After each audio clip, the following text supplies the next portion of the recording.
El objeto de la pregunta es conocer el balance que hace el Gobierno de Canarias del objetivo que marcaron las leyes de directrices del año 2003 de la rehabilitación de las ciudades turísticas canarias como elemento clave para mejorar la competitividad de nuestro primer sector económico. La idea es cuál es el balance después de 9 años transcurridos desde aquella importante ley.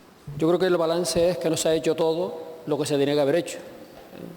Creo que ha habido poco esfuerzo para llevar a cabo el plan previsto en la Ley de Directrices de Canarias de renovación de nuestras áreas obsoletas, especialmente de aquello que se denominaban áreas ejemplarizantes. La nueva ley aprobada en el junio del 2009, la Ley de Medidas Urgentes, se ha mostrado como una herramienta muy útil para impulsar los planes de renovación y rehabilitación del sector turístico. Coincide con este relanzamiento la mejora de la ocupación turística. La mejora de la ocupación turística ha generado confianza en el sector, en los empresarios, y fruto de esa confianza están apostando claramente por acogerse a los beneficios de la ley, de tal forma que en estos momentos están aprobados definitivamente el plan de Puerto del Carmen. Ayer la Conmar le daba el visto bueno a los planes de Costa de Teguise y de Corralejo.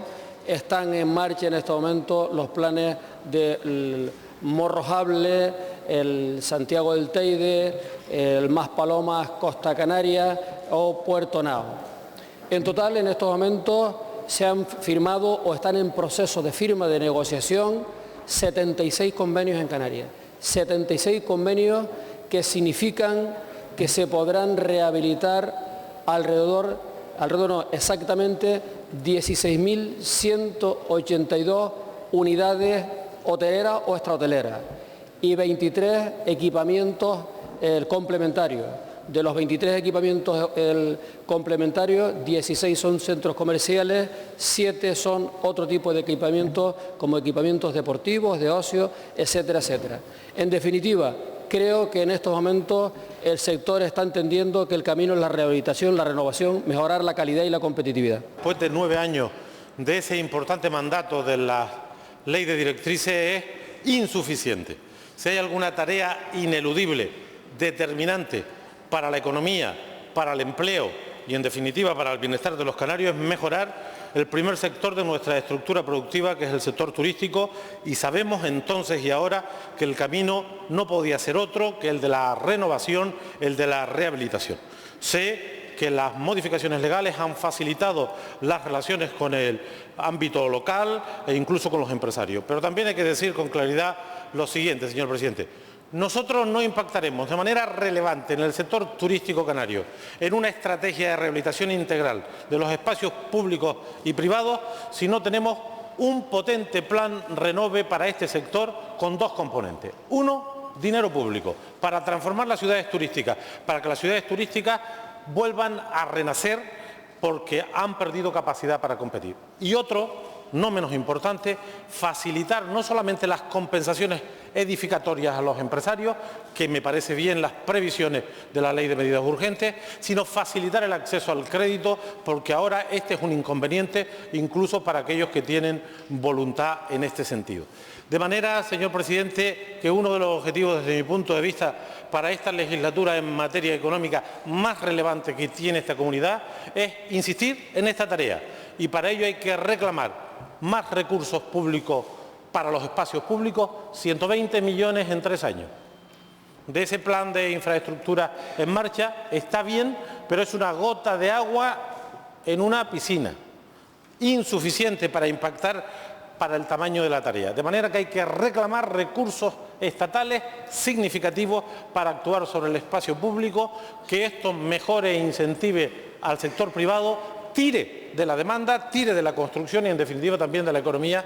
Y luego, como bien decía usted, los empresarios saben que el futuro está en la reconversión, en la renovación, pero ahora tropiezan con un elemento que antes no era un inconveniente y hoy lo es en grado sumo: la dificultad para acceder a la financiación. Totalmente de acuerdo. Creo que el esfuerzo que se está haciendo en Canarias hay que complementarlo con un gran plan del Estado, al igual que en su otro día se hizo con recursos públicos para otros sectores y con la flexibilización de los créditos. Son los dos instrumentos que nos faltan para complementar las acciones que se están impulsando desde Canarias.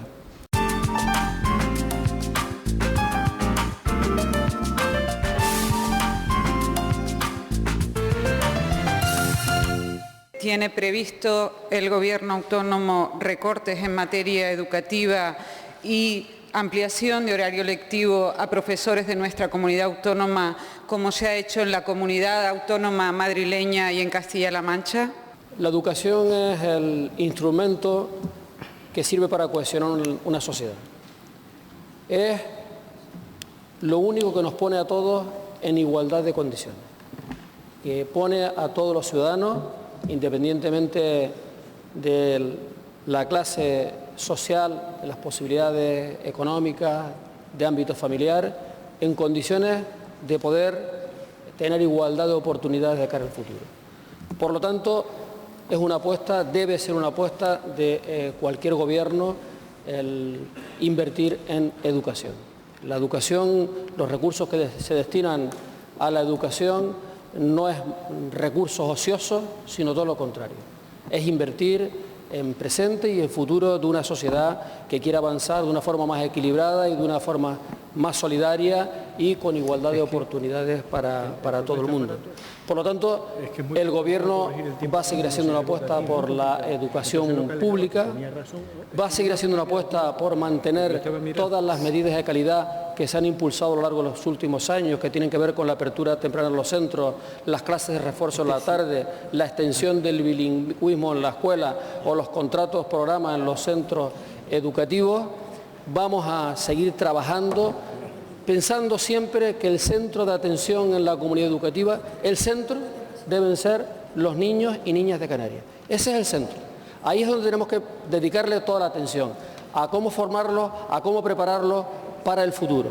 Y por lo tanto, en unos momentos de dificultad económica, donde el presupuesto del 2012 lo vamos a encarar después de ir haciendo ajustes paulatinos desde el año 2008, los podemos encarar en unas condiciones un poquito mejores que otras comunidades autónomas. Sin embargo, es muy importante que la comunidad educativa sean conscientes que hay que seguir haciendo esfuerzos y va a haber que seguir haciendo esfuerzos para rendir más, para comprometerse más en beneficio de la educación pública. Desde mi grupo le pedimos que mantenga el presupuesto educativo intacto.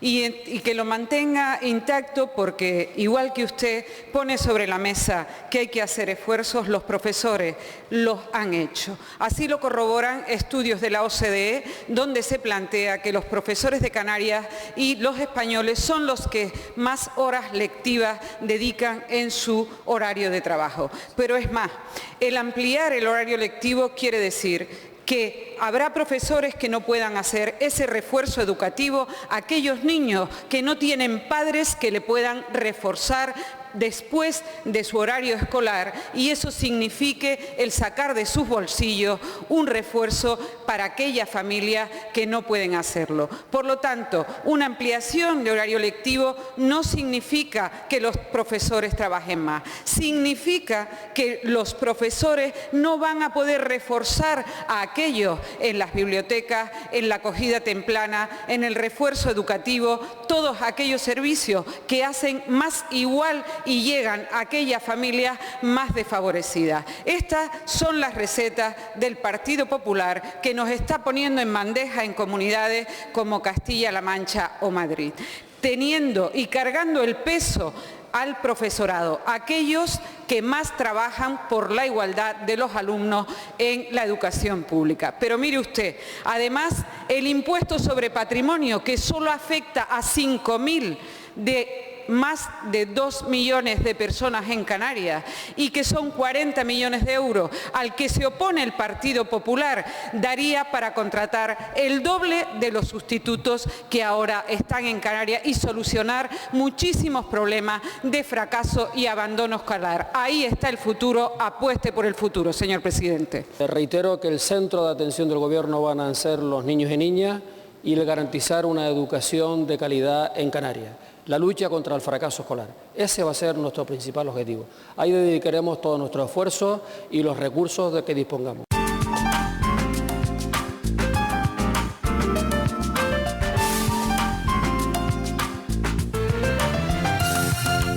Le hemos oído en la primera pregunta de esta sesión parlamentaria explicar el desarrollo de las previsiones de la Ley de Medidas Urgentes del 2009 en cuanto a la priorización de la renovación y la rehabilitación de las infraestructuras y la planta alojativa. Y le hemos oído también comentar que ya van con 76 convenios y que afectará a unas 16.182 camas. Mi pregunta en este sentido va en otra dirección, no tanto en lo que usted ha explicado en la primera pregunta, sino qué significa eso desde el punto de vista de creación de empleo en el archipiélago de Canarias. En este sentido también al sector de la construcción. Decía el otro día la presidenta de la patronal de la construcción de Las Palmas que hay empresarios con muchas ganas de invertir, hay dinero y empresas dispuestas a sacar sus inversiones durmientes, asumir el reto a dirigir sus inversiones hacia la renovación de la planta alojativa una vez que hay seguridad jurídica suficiente y el Gobierno canario tiene entre sus grandes prioridades impulsar la rehabilitación turística. Obviamente, señor presidente, usted ha incidido a principios de este año en la importancia que tiene la rehabilitación turística, pero también en lo que le preocupa desde el punto de vista de la creación de empleo. Pero ¿de qué estamos hablando cuando estamos diciendo que se va a crear empleo y de cuánto empleo podemos estar hablando con esta rehabilitación turística y de la planta alojativa? El Gobierno le dio continuidad en la legislatura pasada a un esfuerzo que se está haciendo en Canarias, por eso que se llama diversificar nuestra economía. Explorar nuevos sectores económicos que den oportunidades de trabajo en Canarias. Así se han impulsado medidas ligadas a lo que es la economía del conocimiento y ya para lo que se venía desarrollando en Canarias como la astrofísica, se pone en marcha lo que es la plataforma oceánica de Canarias. Hay un esfuerzo importante por aprovechar la rica biodiversidad que tiene Canarias para impulsar todo lo que es la biotecnología. Estamos con el desarrollo de las energías limpias, es decir, tenemos un campo muy interesante en el que estamos trabajando que va a estar complementado con el impulso de esos 3 parques tecnológicos a construir por un importe de 150 millones de euros. Se han impulsado medidas para llevar a cabo un plan de reindustrialización de Canarias, 10 millones de euros el pasado año, 22 millones de euros el presente año. Al propio tiempo se está impulsando todo lo que significa las oportunidades que le da a Canarias la proximidad del continente africano, con el ser Canarias ese centro en nuestra área geográfica. Y al propio tiempo seguimos manteniendo todavía en estos momentos la intensidad de la ayuda para el sector agrícola en la Comunidad Europea. A pesar de eso y de que tenemos una ocupación turística prácticamente histórica, hay que ir a 10 años atrás para encontrar una ocupación turística como la que tenemos en estos momentos. A pesar de eso, tenemos 250.000 parados. Por lo tanto, hay que impulsar un sector que es el que es capaz de absorber en mano de obra a corto plazo, que es el sector de la construcción. Impulsar el sector de la construcción en Canarias sin consumir suelo. Y ese espacio está en la rehabilitación y la renovación de la planta turística y con las medidas que hemos impulsado a través de un proyecto de ley que entrará en el Parlamento en el periodo de sesiones, que tiene que ver con la también rehabilitación de la vivienda privada. ¿A cuántos puestos de trabajo puede acceder? ¿Se puede dar oportunidades con los planes de renovación turística? Pues si todos los planes de renovación turística se pusieran en marcha al mismo tiempo en Canarias, significarían 120.000 puestos de trabajo en el sector de la construcción, dedicados también a mejorar la calidad y la competitividad de nuestro sector turístico. Aunque ya no tiene tiempo de contestar, usted ha mencionado ahora de refilón un referente sobre la vivienda privada. En ese sentido, en el discurso de investidura hizo una apuesta porque el Código Técnico de Edificación pudiera ser un instrumento importante también para ayudar a contribuir a crear empleo por la vía del sector de la construcción. Ha anunciado, creí verle que anunciaba que pronto llegará también alguna iniciativa de ese calado al Parlamento. Por lo tanto, la esperamos con ganas porque sabemos que va a ser muy difícil recolocar a todo el sector de la construcción en estos próximos años.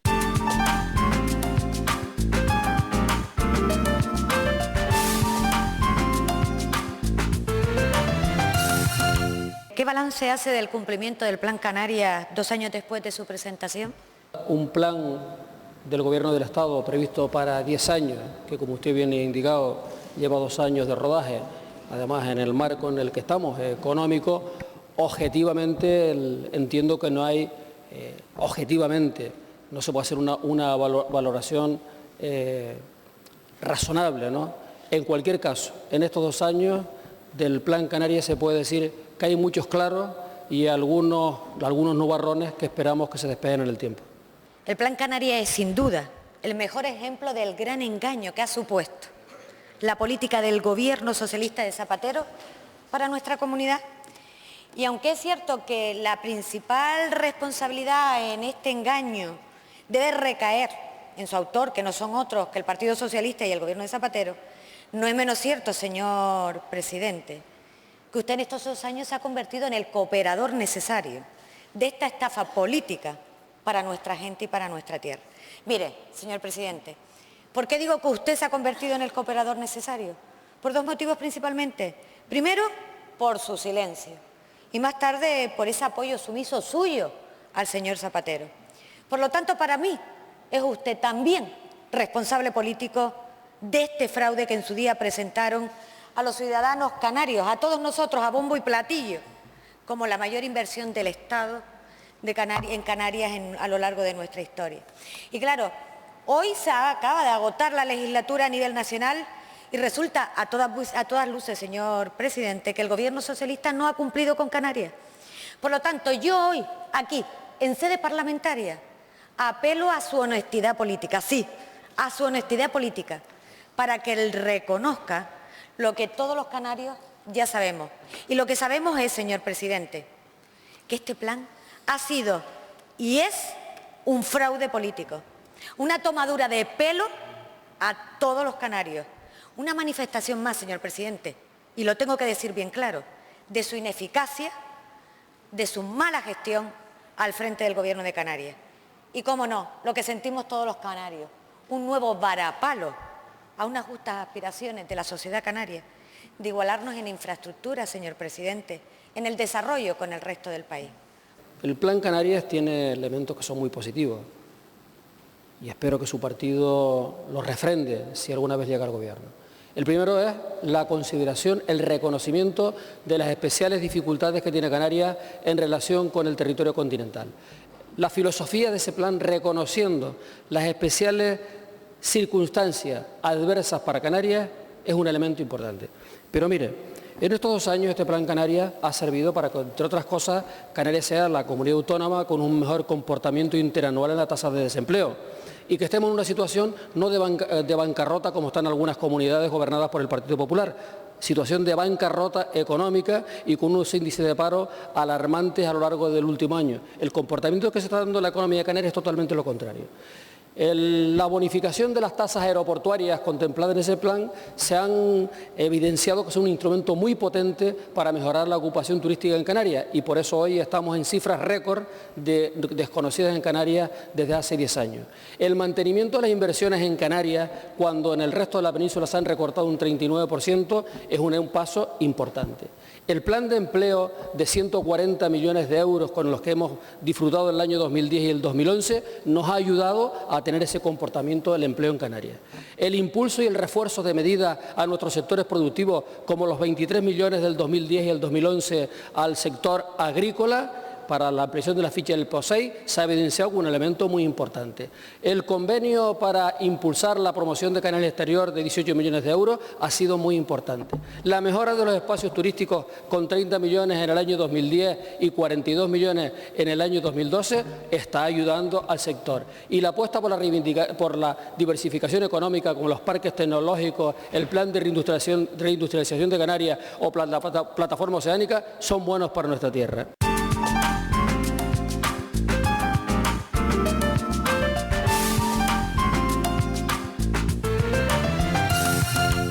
¿va a promover su departamento la derogación del catálogo de especies protegidas de Canarias?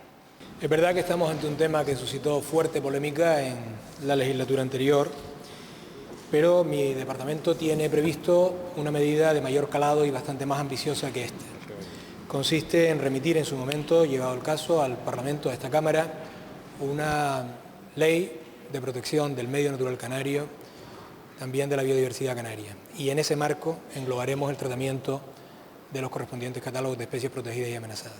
Con la aprobación pasada del catálogo de especies protegidas, se puso en peligro el bienestar de los canarios. Se produjo un asalto, una agresión, una matanza acelerada de especies perpetrada en beneficio exclusivo de la generación presente. El catálogo que se aprobó dio la espalda a la comunidad científica y a otros colectivos que rechazan enérgicamente la aprobación del mismo. El verdadero propósito de esta descarada maniobra producida en este Parlamento fue actuar en favor de algunos intereses y en contra de la biodiversidad. Ha sido cuanto menos una broma de mal gusto, una pesadilla de la que cuesta despertarse. ¿Dónde han quedado, señor vicepresidente, los compromisos de sostenibilidad y los derechos de las generaciones futuras? ¿Dónde han quedado la moral y la ética de los diputados que en su momento aprobaron este catálogo de especies? Señor Pérez, como usted comprenderá, no son palabras mías las que he dicho, no son palabras siquiera de mi grupo político. Son palabras pronunciadas el 26 de septiembre del año 2009 por la entonces diputada y hoy señora viceconsejera de Medio Ambiente, la señora Medina. Su grupo, como usted bien dijo hace un momento, se mostró radicalmente en contra de este catálogo de especies protegidas. Tanto es así que el señor Espínola, también sentado hoy en el Gobierno, manifestó que si llegaban al Gobierno derogaban esta ley. Permítanme que dude su afirmación de hoy, que dude su voluntad de modificarlo, de traer a esta Cámara una nueva ley. ¿Y por qué, señor Pérez? Pues mire, porque no son creíbles sus manifestaciones, porque no se sustentan ni en su programa electoral con 60 poderosas razones para cambiar Canarias, de las cuales, por cierto, ni una sola se refiere al medio ambiente. Y no se sustentan tampoco en el acuerdo de gobierno que ha firmado su partido político con Coalición Canaria. ¿Le va a colocar este tema usted a sus socios de Rondón por la puerta de atrás? Señor Pérez, credibilidad y coherencia. Dos palabras que enaltecen a quienes la practican e incomodan a quienes no tienen la mínima intención de hacerlo. Crea mis palabras o no, francamente me importa poco. He expuesto cuál es el compromiso, he expuesto y señalado también en qué va a consistir la medida. Medida que en su momento comprobaremos y que desde luego es bastante más ambiciosa que el alcance que tiene su propuesta. Sí. Estamos en un territorio, y le reitero, si quiere, lo que se recogía en nuestro programa electoral, para que no tenga dudas, que representa el ámbito de mayor biodiversidad mundial. Le recuerdo también que hay un acuerdo interpretativo que suscribieron las administraciones autonómicas y la nacional del mes de diciembre del pasado año, por el que creo que se garantiza que no habrá riesgo para ninguna de las especies protegidas. En cualquier caso, insisto en la medida. Vamos a buscar una medida que, contando con el consenso de la comunidad científica, reúna al menos los requisitos siguientes. En primer lugar, que efectivamente suponga una norma de amplio y ambicioso alcance, dado el valor formidable que tenemos de nuestro medio y de nuestra biodiversidad. En segundo término, que recoja la necesaria flexibilidad para unos catálogos que deben ser, como no puede ser de otra manera, adaptados a las realidades específicas de cada isla, del archipiélago también, y por supuesto a la propia evolución. Y en tercer lugar, que contando con el consenso de la comunidad científica hagan compatible la protección de vida junto con lo derivado de la acción humana y por supuesto de las actividades que tiendan a mejorar el bienestar de los ciudadanos. Muchas gracias. Y podrán insistir ustedes en buscar brecha en este gobierno con sus intervenciones, no la encontrarán.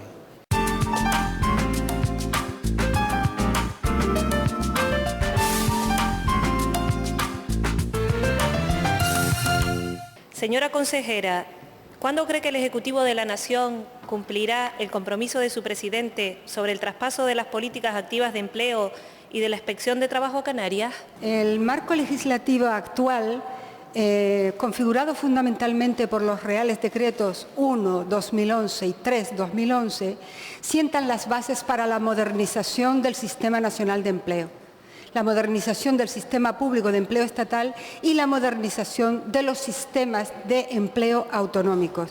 Y sienta las bases también para un mayor grado de participación efectiva de las comunidades autónomas en la definición de las políticas activas de empleo.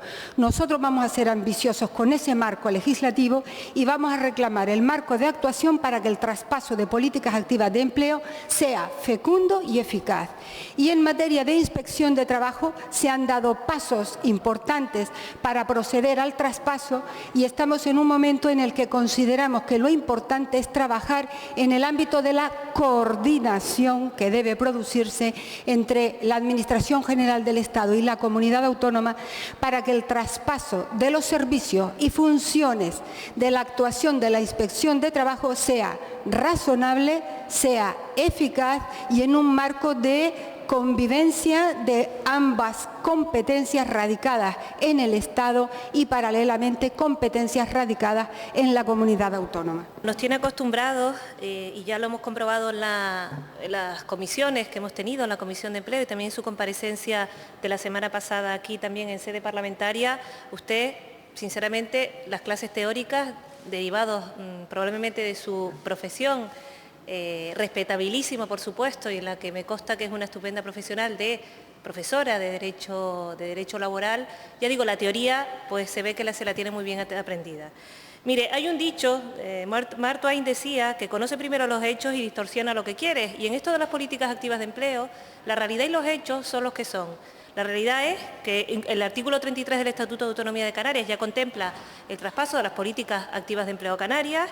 La realidad es que desde el año 97, estando precisamente el Partido Popular en el Gobierno Nacional, comenzaron las transferencias a la Comunidad Autónoma de Canarias y que en el año 99, por numerosos decretos, Real Decreto 150 del 99 y los posteriores, decretos 54 y 111 del 99, bueno, ya se hacen efectivas en el papel las políticas activas de empleo.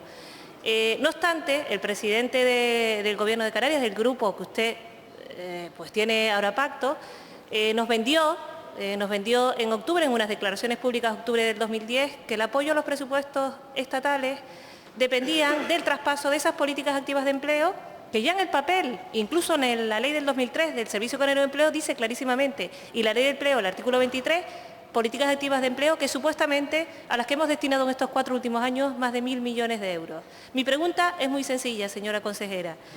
¿Cree usted, y para que todos los ciudadanos nos enteremos, ¿tiene Canarias las políticas activas de empleo? Si las tiene, ¿qué es lo que ha fallado para que a día de hoy tengamos casi 300.000 personas en Canarias desempleadas? Usted parte de que se ha incrementado muchísimo las personas que se han incorporado al mercado de trabajo. Los datos que el Consejo Económico y Social en su último informe determina, dice que estos 3 últimos años precisamente no han sido el periodo en que Canarias ha ampliado más su población y por tanto tiene que tener otras causas. Le pregunto de nuevo, ¿tiene Canarias políticas activas de empleo? Si las tiene, ¿qué ha fallado? Y si no las tiene, le pregunto, ¿a qué se han destinado los más de 1.000 millones de euros que el Gobierno de Canarias en manos, el Servicio Canario de Empleo, en manos de su ahora socio Coalición Canaria, ha detentado? Es la segunda vez que el Parlamento de Canarias me recuerda como defecto y como carencia personal mi condición de académica. Y en este caso, referida a un exceso de teoría en detrimento de una buena práctica. Mire, la distinción entre teoría y práctica es totalmente decimonónica. Y no hay nada mejor para una buena práctica que apoyarse en una buena teoría. Yo espero fortalecer mis conocimientos teóricos durante este periodo de tiempo para poder ofrecer a Canarias las mejores soluciones, en la medida en que me sea posible. En cuanto al tema de las políticas activas de empleo, vamos a ver, nos encontramos en un escenario político-jurídico que es el siguiente. Hasta 31 de diciembre de 2011, las políticas activas de empleo las define el Estado de la Nación. A partir del 1 de enero de 2012, las políticas activas las definirán las comunidades autónomas. He anunciado ya en la comisión parlamentaria que voy a abrir proceso de concertación para definir las políticas activas en Canarias.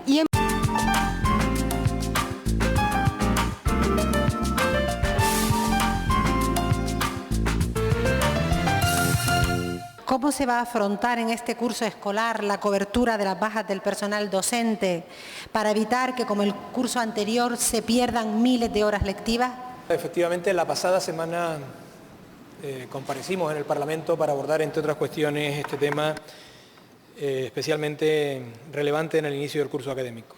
Y comenté algunas de las medidas adoptadas para que este curso comenzara con normalidad, cosa que ha sucedido en términos generales. Y especialmente también en esta materia. Tengamos en cuenta que se refiere básicamente a la necesidad de cubrir las bajas producidas en un colectivo que supera prácticamente o que se sitúa en torno a los 22.000 docentes en el ámbito de la competencia de la educación pública. Las diferentes medidas fueron enumeradas, tendré si quiere ocasión de reiterárselas, pero sí tengo que decir que es uno de los temas que nos ha preocupado. Sé que en la opinión pública apareció durante todo el verano como la gran preocupación. Y el otro día expliqué, aunque fuera gráficamente, que cuando uno pone en marcha una empresa de 22.000 y pico trabajadores, la primera preocupación que está en su cabeza no es qué ocurrirá con los que se van a poner malos o los que van a estar de baja por alguna razón. Hay otras previas. Así todo, esta no fue descartada y de ahí los resultados que se han visto en el inicio del curso. Pero con algo más de tiempo, si quiere le detallaré. Bueno, voy ya al detalle. Efectivamente hemos iniciado un conjunto de medidas, como han sido las que se han reflejado en las primeras instrucciones previamente negociadas con los representantes de los trabajadores. En segundo lugar, medidas que se recogen en lo que se puso en marcha para sustituir a las bajas de duración que nos permitían conocer perfectamente a aquellas personas que no se iban a incorporar de entrada a su puesto de trabajo y no era previsible que en un plazo estimado largo no lo hicieran, se ha cubierto. Y luego tenemos otras medidas que ya hemos iniciado, no solamente su análisis, sino que estamos también al mismo tiempo de forma paralela poniendo en marcha a medida que nos van saliendo resultados. Me refiero a temas que tienen que ver con la salud laboral, con el plan de salud laboral de los profesionales de la educación, a las evaluaciones que se están haciendo acerca del tipo de incidencias que se producen en todos los planos que motivan ausencias y al mismo tiempo también otras cuestiones derivadas del ajuste entre las realidades presupuestarias y estas coberturas. Sí le puedo decir que no va a ser un problema. No lo ha sido a principio de curso, no lo será en lo que queda de año y no lo será en el curso siguiente. Para el Grupo Nueva Canaria nos alegra su respuesta porque nos preocupa y esperábamos que usted nos tranquilizara, sobre todo en dos aspectos. Si es suficiente la partida que actualmente dispone la Consejería para cubrir las bajas hasta diciembre, lo que es este ejercicio presupuestario, y también nos preocupa si se va a dotar a esa partida de sustituciones con la consignación necesaria. Tenemos que recordar aquí que en el curso pasado, el recorte para la cobertura de baja pasó de más de 30 millones de euros a 7 millones. Esto produjo en la realidad en las aulas canarias un auténtico caos. Un caos porque por un lado no se cubrían las bajas de corta duración, se puso en marcha, se le impuso a los centros lo que se mal llamó un plan de sustituciones cortas que en la práctica, como digo, generó un caos. Un caos porque por un lado los alumnos no estaban atendidos por el profesorado, por los maestros especialistas de la materia y un caos porque esos maestros que rotaban alternativamente por las aulas abandonaban otras tareas que desde nuestro punto de vista son fundamentales como la acción de tutoría, los apoyo, etcétera. Por tanto, nosotros entendemos que esto requiere por parte de la Consejería de un pronunciamiento claro y explícito, que yo creo que usted ha hecho hoy y del cual nos congratulamos. También nos gustaría destacar que en Canarias tenemos 3 ingredientes que nos conlleva a una receta infalible. Por un lado tenemos, como hemos dicho, no se sustituyen las bajas, no se ha hecho el año pasado, ni las cortas y en algunas ocasiones no se sustituían las bajas de maternidad, no se sustituyen las bajas, no se dota a los centros de las plantillas necesarias. Tenemos que recortar que en 2 años hemos eliminado 1.200 docentes y a eso le sumamos un tercer ingrediente que son la masificación de las aulas. Nosotros entendemos que con esos 3 ingredientes hay una receta infalible que nos lleva de manera inexorable al fracaso escolar. Por tanto, le solicitamos al Gobierno, a usted como consejero, que defienda que los presupuestos del 2012 no solo no se siga recortando en educación, se repongan los 200 millones de euros que son fundamentales para garantizar la calidad, porque hay que priorizar, efectivamente, pero todos hemos dicho aquí en estos días que la educación es una prioridad. Ahora solo falta que eso que concebimos en el mundo de las ideas como una prioridad se vea trasladado en el mundo de la práctica a través de los presupuestos de la comunidad autónoma, sobre todo para que seamos creíbles y sobre todo para poder colocar a Canarias en el lugar que merece con una población formada y educada.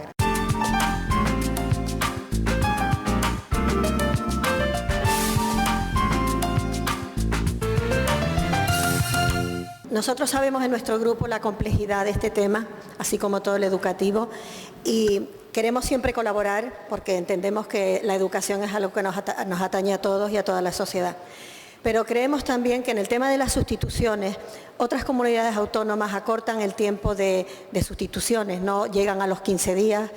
Sabemos que hay absentismo planificado y otro que no, que es improvisado, que no da tiempo a veces en ese procedimiento administrativo que deben de llevar para cubrirlo, sobre todo en primaria y en infantil, que tienen menos apoyos administrativos. Todo eso estamos de acuerdo. Pero también estoy oyendo mucho en este salón plenario cuando hablan siempre que el objetivo es el niño, que el niño es lo importante, los niños son lo importante y los profesores. Si los niños son importantes, nos parece excesivo que estén 15 días sin una clase, nos parece excesivo y creemos que hay que trabajar ahí. Sí me parece positivo lo que acaba usted de decir, que se está trabajando no solamente en la palabra sustitución, sino por qué se dan las sustituciones. Ese estudio que no siempre, además partiendo de la base que el 70 y pico % está la enseñanza no universitaria en manos de mujeres, puede haber problemas de conciliación, no solo de enfermedad. Quizás también el crear la ilusión en el profesorado y en el alumnado es motivar ese estudio de por qué se produce ese absentismo y qué características tiene, que creo que sería importante para también buscar soluciones imaginativas. Nosotros vamos a apoyar en educación todas las medidas que sean buenas para el alumnado y para el profesorado, pero también queremos que se cuenten con los niños y con los profesores en el tema, porque si no parecería un poco el despotismo ilustrado de todo para el niño pero sin el niño. Oigo hablar del niño, pero el niño también hay que tenerlo en cuenta en muchas de las soluciones cuando se quedan sin profesor tanto tiempo, porque se desmotiva, porque los centros crean conflictos de orden y de funcionamiento para el resto de los profesores, y por lo tanto nos alegramos mucho de que ese presupuesto lo vaya usted a mantener, que tenga esa preocupación por esas sustituciones y que a la larga redunde en el bien de toda la comunidad educativa. ¿Cómo mantener un objetivo como el que estamos comentando, que consiste en lo siguiente? Nuestro concepto del sujeto educativo, y lo he reiterado la semana pasada, es que el estudiante tiene el derecho de ver cómo se cubre su proceso de aprendizaje. Ese es nuestro sujeto y, por tanto, donde hay que enfocar toda la acción educativa con nuestros principales agentes, que efectivamente son las maestras, los maestros, los profesores y las profesoras. Si analizamos la partida que está prevista en los presupuestos de este año para cobertura del personal sustituto, llamémoslo que es un apunte contable, porque ni se cumplió ni se cumplirá estrictamente, pero afortunadamente no es la única partida que nos permite responder a esta expectativa. Sí tengo que decirle al menos que de entrada, en el inicio de este curso, hay 540 personas no incorporadas a sus puestos, 540 personas que entre la enseñanza infantil y primaria y la enseñanza secundaria se han cubierto porque son bajas, efectivamente, o ausencias que no tienen posibilidad de incorporarse de forma inmediata. Por tanto, 540 personas incorporadas. Y le he reiterado que en lo que nos queda de presupuesto hay cobertura y lo habrá con toda probabilidad en el presupuesto siguiente. Pero si nos fijamos en la partida que antes se enunciaba de 7 millones, esa partida quedó ampliamente desbordada incluso antes de terminar el anterior curso. Y por tanto no es una partida con la que nosotros exclusivamente estemos funcionando.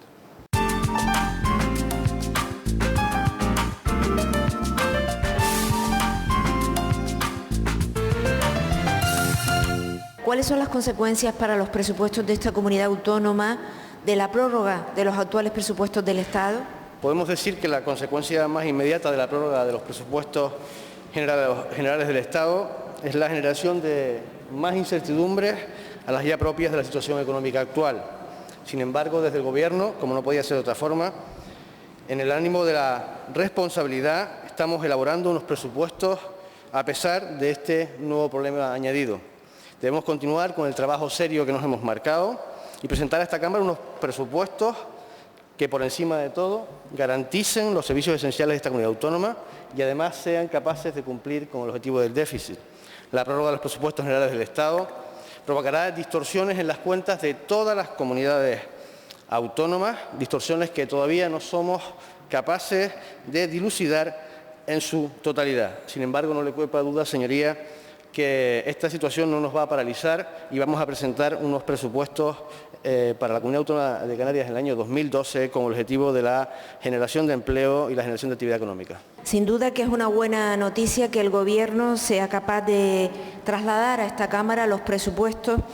Traslada confianza a pesar de la situación de incertidumbre creada. También traslada confianza el continuar con la línea de trabajo de rigurosidad y austeridad que ha permitido ahorrar desde el 2008 para acá unos 2.200 millones en los presupuestos de esta comunidad autónoma.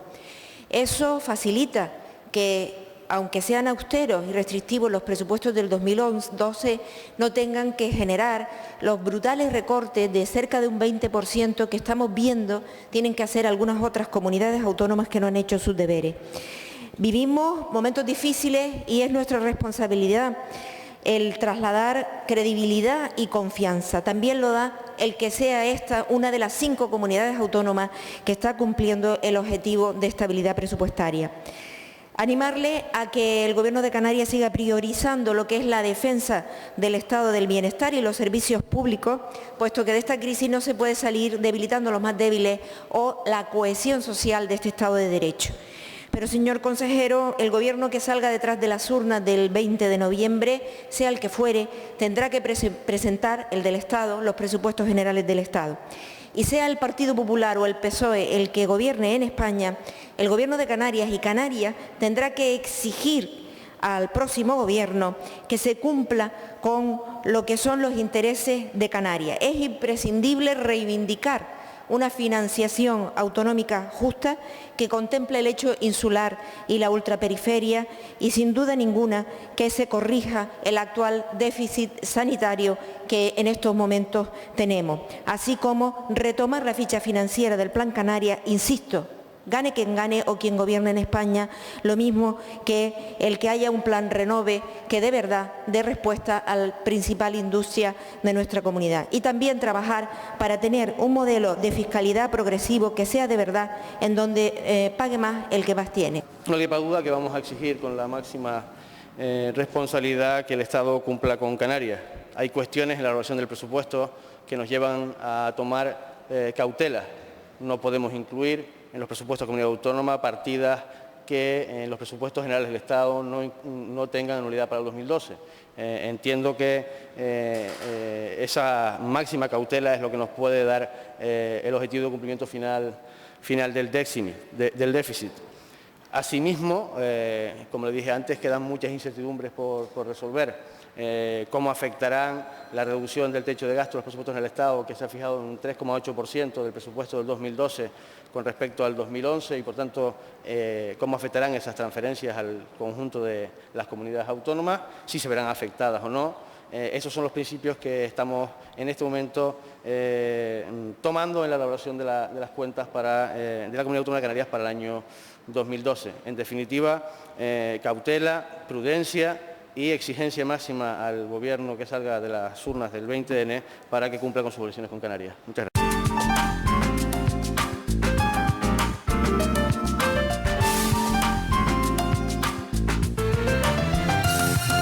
Televisión Canaria realizar una entrevista al líder de la formación política más votada en las elecciones autonómicas del pasado 22 de mayo de similares características a la que se le realizó al presidente del Gobierno el día 5 de septiembre de 2011 en el espacio Telenoticias 2?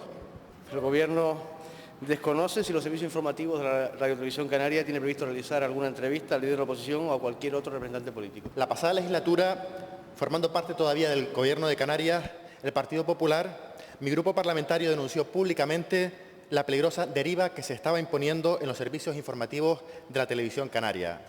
Al parecer, a algunos no les sentaron nada bien dichas críticas, cosa que no llegamos a comprender, ya que se trata de una realidad objetiva que está a la vista de todos. Por cierto, una posición, la del Partido Popular, plenamente compartida entonces por el Partido Socialista. Seguro que ahora que están en el Gobierno harán todo lo posible para reconducir la situación. Eso sí, dudo mucho que la gran estrella de la cadena, el señor Rivero, se los permita. Señorías, los informativos de una televisión pública tienen que ser independientes y hoy los de la televisión canaria no lo son. Por ello, desde el Grupo Popular queremos emplazar al Ejecutivo y a la Radiotelevisión Canaria a respetar en el comienzo del nuevo curso político el criterio de pluralidad que debe guiar la cadena. Queremos que eviten ustedes las tentaciones políticas en su programación y que garanticen una oferta informativa imparcial y equilibrada. Todos sabemos que en el pasado ese no ha sido el proceder de la cadena, pero el nuevo curso político les ofrece una excelente oportunidad para corregirlo. No queremos que la falta de neutralidad y objetividad sean la realidad y el rasgo de identidad que definan a la televisión canaria. Le pongo un ejemplo. Una televisión privada, Antena 3, entrevistó al presidente del Gobierno, José Luis Rodríguez Zapatero, y 14 días más tarde hizo lo propio con el líder de la oposición, Mariano Rajoy. La única forma de que la entrevista a Paulino Rivero, que tuvo lugar el pasado día 5 de septiembre en el espacio Telenoticias 2, cobre sentido en la cadena autonómica es que ésta ofrezca una entrevista en las mismas condiciones de similares características a José Manuel Soria, como presidente del partido preferido por los canarios, como pusieron de manifiesto las urnas el pasado 22 de mayo, aunque sea con un mes de retraso.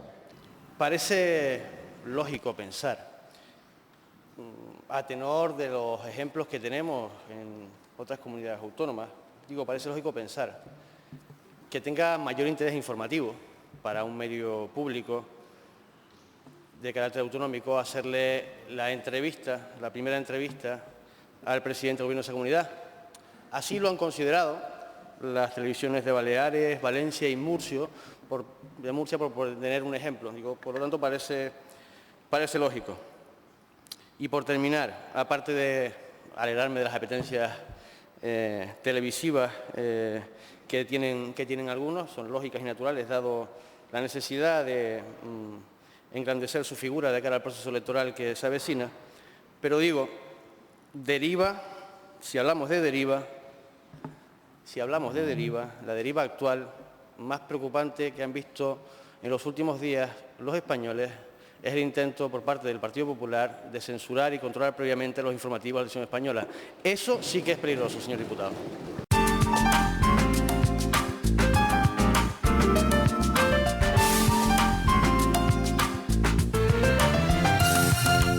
¿Qué actuaciones piensa desarrollar para aumentar la autoridad de profesores y directores en los centros de enseñanza? No sé si dispone usted de algún dato que yo desconozca, rotundo, acerca de que existe en Canarias alguna razón que obligue a esta Administración a incrementar acciones en función de que se esté cuestionando la autoridad de los directores, directoras o del profesorado en los centros canarios. Nosotros no la tenemos. En cualquier caso, sí tengo que decirle que en estos momentos la convivencia que se está produciendo en los centros, salvo puntuales incidentes que cuentan con la cumplida respuesta no solo de la normativa en vigor, sino también de la propia Administración, no empaña un hecho que es evidente, y es que hay una general convivencia positiva en la inmensa mayoría de los centros educativos de Canarias. Hoy me ha sorprendido al escuchar en este Parlamento de, desgraciadamente, una de las comunidades que encabeza los rankings del fracaso escolar, dar lecciones a las comunidades autónomas que encabezan los rankings del éxito escolar y de la calidad educativa. Demuestra hasta qué punto algunos, en vez de hacer los deberes, se dedican a jugar al despiste. Pero, señor vicepresidente, toda la sociedad sabe que en los últimos lustros los profesores han ido perdiendo la consideración que se le debe dentro y fuera del sistema educativo. Hemos pasado de un extremo al otro y ninguno de los dos son buenos. Esto, sin duda alguna, tiene numerosos efectos negativos, tanto para el sistema educativo como consecuencia de lo mismo para la sociedad. Se empieza por negar la autoridad del profesor y se termina negando la autoridad pues, del Tribunal Constitucional para dictar sentencias sobre estatutos. Al final, la escuela es el reflejo de la sociedad del mañana. Detrás de la falta de disciplina en las aulas existe los mismos motivos que hay detrás del fracaso escolar. La incapacidad para asumir las dificultades, la no preparación para perseguir retos y objetivos a través del único camino posible, que es el de la constancia, la confianza y el esfuerzo.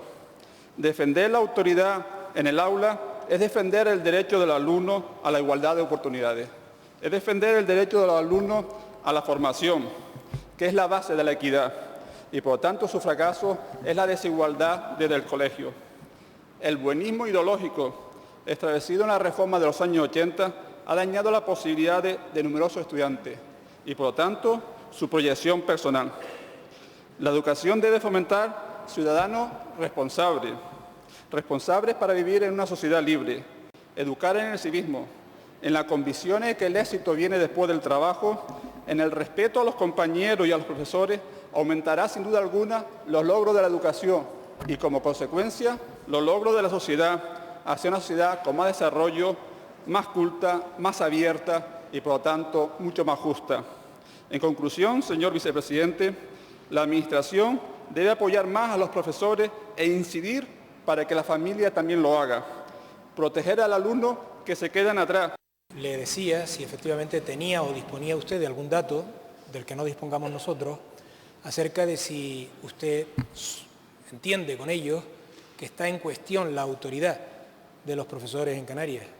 Nosotros desde luego no tenemos ningún dato que esté en tal dirección, ningún dato, no hay ninguna estadística, no hay ningún estudio que lo ofrezca. Le diré más, ni en Canarias ni en ningún sitio. Le invito a que se lea todos los estudios, todos los informes de las distintas agencias europeas y de la OCDE. Ese concepto no figura en ninguno de los ítems, en ninguna de las variables. Pero quédese tranquilo, en Canarias tenemos lógicamente una normativa que garantiza el apoyo y lógicamente la autoridad del profesorado en los centros. Insisto que se podrán producir incidentes concretos y puntuales, pero no generemos un concepto como problema general para desviarnos de lo verdaderamente relevante, que es el fracaso, que es el abandono y que es el problema de la insuficiencia en las tasas de idoneidad. Si lo que estamos queriendo decir es que el modelo educativo es el de la disciplina del niño con brazos en cruz de cara a la pared, no compartimos ese concepto de la disciplina. Si de lo que estamos hablando es de planes de convivencia en centros educativos que incorporen no solamente el debido respeto al orden y a la autoridad del profesor, en Canarias existen y se están haciendo independientemente de que haya problemas puntuales. Pero le reitero, me gustaría que su afirmación se asentara en datos que veo que no tiene.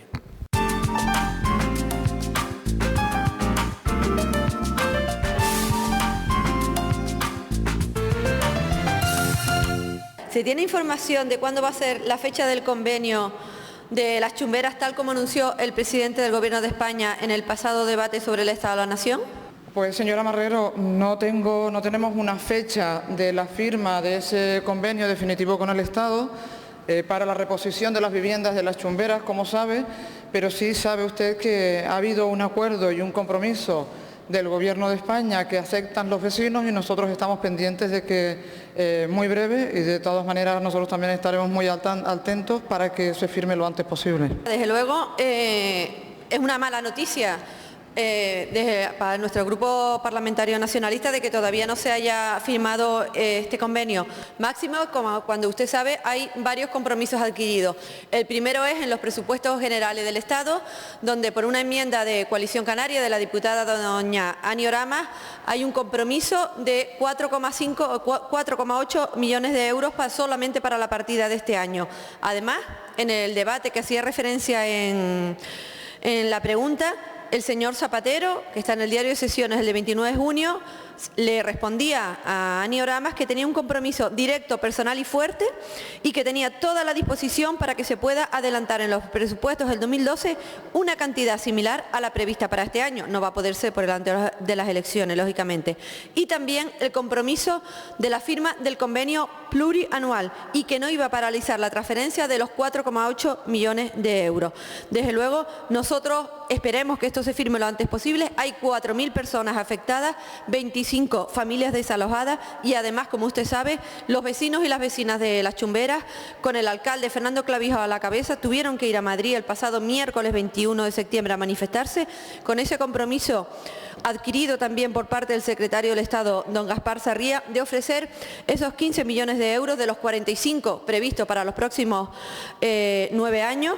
Por eso le voy a pedir que no en las próximas semanas, sino en los próximos días y en las próximas horas, que se firme ese convenio, porque este gobierno se acaba y el próximo gobierno todavía no sabemos lo que hará en este y en otros temas. Yo creo que debemos recordar, solo muy brevemente, el histórico del barrio de Las Chumberas, cuando se detecta que tiene aluminosis más de 16 edificios de los 25 que conforman el mismo, el Ayuntamiento inmediatamente en un mes prácticamente presentamos el estudio al Ministerio. Previamente, desde esta consejería se presenta al Ministerio que sea declarada como actuación singular, después de varias vicisitudes lo conseguimos, y tanto el Parlamento de Canarias como el Congreso de los Diputados en Madrid pues acuerdan sendas proposiciones no de ley en las que desde luego dicen que hay que apostar por la renovación y la reposición del barrio de Las Chumberas. Cuando llegan los presupuestos del 2011, tiene usted razón, efectivamente no aparece reflejado en los presupuestos del Estado esa partida económica para la reposición de Las Chumberas, y en una enmienda de Coalición Canaria aceptada y respaldada por el Partido Socialista se consigue que se ponga para este año 2011 4,8 millones de euros. Entonces inmediatamente mandamos el convenio para la firma y este aquí que es el convenio el que tiene esos problemas porque no se permite en este marco presupuestario una firma plurianual. La historia es la actualidad. Por fin hemos conseguido estos 15 millones de euros que van a permitir que con los 15 de Canarias, que serán 30, podamos reponer 16 edificios de los 25 que componen el barrio de Las Chumberas, lo que supondrá 448 viviendas repuestas, 5 años garantizados económicamente para acabar estas viviendas. Lo que sí urge, y yo le recojo esa urgencia, la firma del convenio para que en 5 años consigamos no solo eso, sino también no solo mejorar las viviendas de las familias de Las Chumberas, sino que además, señorías, no nos olvidemos que en estos momentos esa obra también generará muchísimos puestos de trabajo.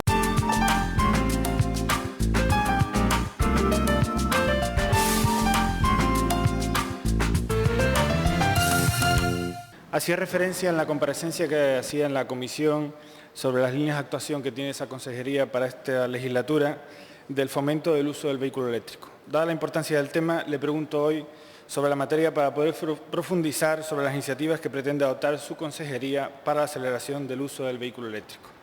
Con un gasto medio de 1 euro por cada 100 kilómetros, con 0 emisiones de CO2 y una autonomía media de 160 kilómetros, entiendo que se convertirán en los vehículos ideales para territorios insulares, frágiles y comprometidos con la sostenibilidad, como son las Islas Canarias. Señoría, los coches archipiélagos ya no son ciencia ficción. Se comercializarán con empuje el año que viene y seguramente bajarán los precios de forma acelerada durante las siguientes fases de comercialización. Sin embargo, y a pesar de todas las bondades que ofrecen este tipo de vehículos, existen dificultades para su uso y las administraciones deben de hacer frente a estas desde ya. El Estado, a través del Instituto para la Diversificación y Ahorro de la Energía, ha desarrollado el Plan de Acción del Vehículo Eléctrico con diversas líneas de actuación. Otras comunidades autónomas, como Andalucía, Castilla y León, Navarra, Valencia, Islas Baleares, Murcia, Cataluña, País Vasco y Madrid, han desarrollado sus propios planes y estos están incluso en la propia página del Ministerio, principalmente enfocados a la instalación de puntos de recarga y compra de vehículos, ayudándolos. En Canarias, señora consejera, solo he podido encontrar una orden por el que se regulan subvenciones para la compra de electrodomésticos de alta eficiencia energética y de vehículos alimentados con energías alternativas. Una línea de subvenciones que no ha tenido incidencia en la implantación del vehículo eléctrico y que ni siquiera está relacionada entre las iniciativas modelo a las que antes me refería en la página web del Instituto de Diversificación y Ahorro de la Energía. Señora consejera, es necesario concienciar a todos los ciudadanos de la viabilidad de estos vehículos eléctricos, pero también a las empresas y a las administraciones. Entiendo que además las empresas de alquiler de vehículos por la importancia que tienen en nuestra industria turística. Pero fíjese usted que si entramos en Internet y buscamos los diferentes puntos de recarga que hay en Canarias, solo hay dos. Uno en Las Palmas de Gran Canaria y otro en Guía de Isora. Inviable que alguien se pueda plantear comprar un coche eléctrico desde mi punto de vista. Por eso le pregunto qué planes tiene su consejería para incentivar, concienciar o facilitar el uso de vehículos eléctricos en los próximos años en Canarias. La extensión y proliferación del vehículo eléctrico en Canarias es objeto de apoyo y de promoción por parte de la Consejería de Empleo, Industria y Comercio, porque encaja perfectamente en un modelo de crecimiento económico basado en la idea de sostenibilidad. Usted sabe que el Partido Socialista y el Partido Socialista de Canarias apuesta decididamente en cuestión energética por un modelo basado en la incorporación progresiva e imparable de las renovables. La proliferación del vehículo eléctrico contribuye también, tiene un efecto arrastre sobre las renovables y se vuelve sostenible en la medida en que seamos capaces de integrar en el sistema eléctrico las renovables. Eso disminuye las emisiones de CO2, disminuye el coste, elimina el ruido de las ciudades, otro factor medioambiental y potente. El Gobierno de España ha implantado el Plan Movele 2012-2014 para impulsar la adquisición de estos vehículos y nosotros en la Consejería de Empleo, Industria y Comercio, mediante convenios con el IDAE, hemos apoyado la adquisición hasta ahora entre 2006 y 2010 de 450 vehículos híbridos y uno eléctrico. Tenemos abierta una convocatoria para instalar puntos de recarga de utilidad pública en aparcamientos, en centros comerciales. Contamos con uno en Las Palmas y acabamos de inaugurar otro el viernes pasado en Santa Cruz de Tenerife.